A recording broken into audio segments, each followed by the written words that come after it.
In front of me is Samsung Galaxy S22 Plus, and today I would like to show you how you can check all specifications of this Samsung.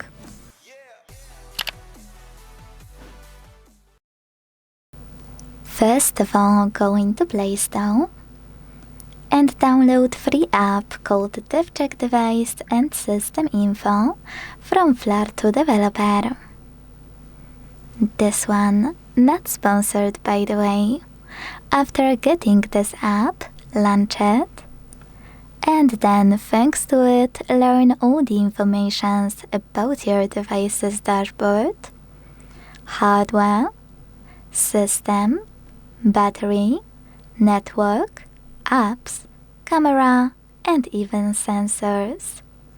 Quick tip, when you go into dashboard, make sure to tap on all of those sections, because you will not only read all the information from the pop-up, but also by tapping settings at the bottom right corner of each one, you will get transferred to this section in your device's settings instantly.